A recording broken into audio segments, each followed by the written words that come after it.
If you look at your life and see a graveyard of half-finished projects, a guitar in the corner, a half-cacao-coated website, a set of baking tools, and a sudden urge to learn jujitsu, you probably feel a very specific type of shame.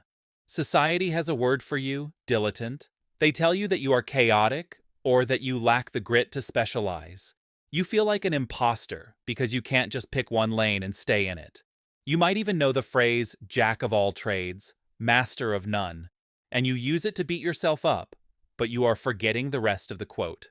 The full quote is, "A jack of all trades is a master of none, but oftentimes better than a master of one." Psychology suggests that this feeling of being scattered isn't a defect. It is a symptom of a highly adaptive nervous system. You aren't failing to specialize. You are unconsciously building a rare cognitive architecture known as the M-shaped mind.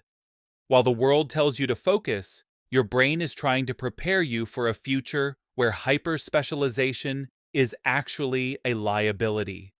Before we break down why your chaos is actually a survival strategy, let me know in the comments where are you watching from.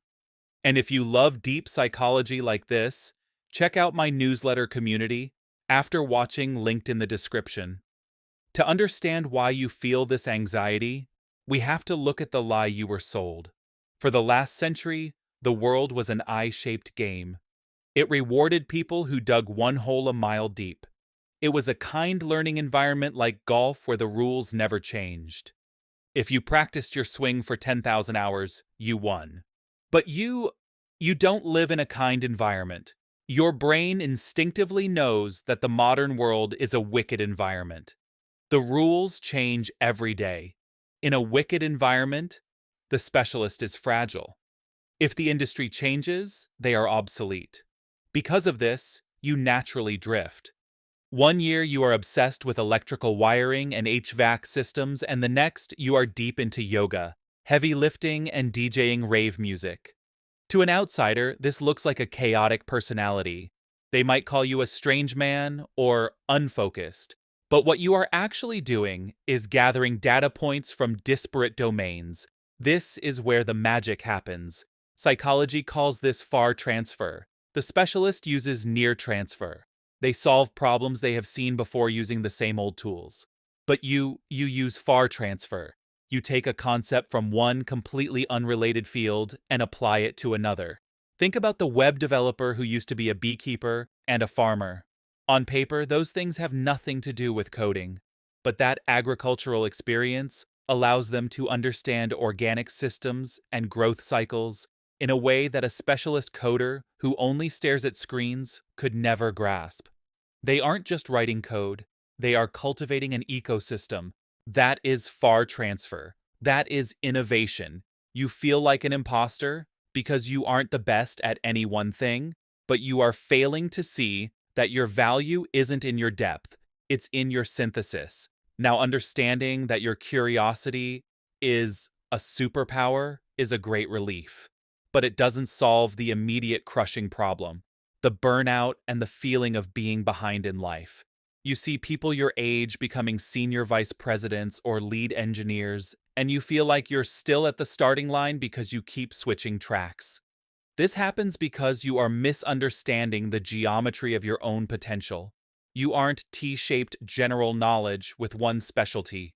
You are MIM-shaped. An M-shaped person has multiple pillars of depth connected by a bridge of curiosity. But here is the trap.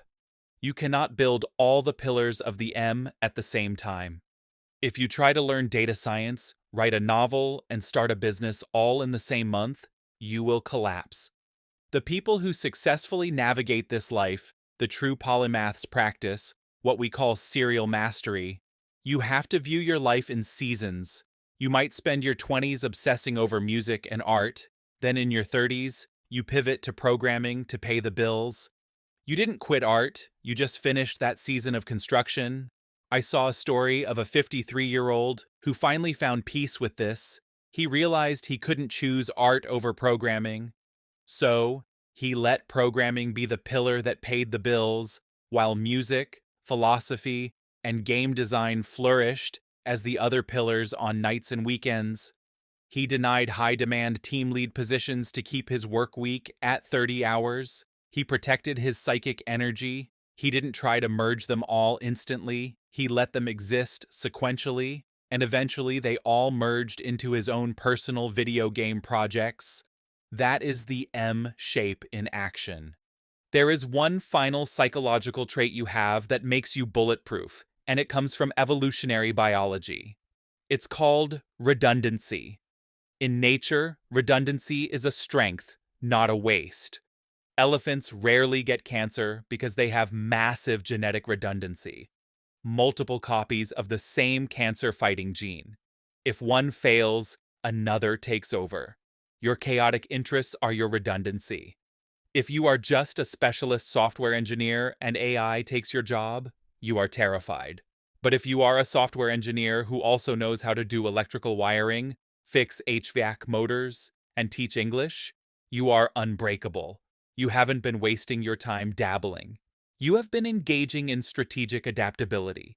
You have been building a safety net of skills that ensures no matter what happens to the economy or technology or the job market, you have a pivot ready. So, stop apologizing for your graveyard of hobbies. Those weren't failures. They were semesters in the university of your own making. You were never meant to be just one thing. You were built to be the bridge between worlds that others can't even see. If you are ready to embrace your M-shaped future, drop a heart emoji in the comments to show you're putting it all together.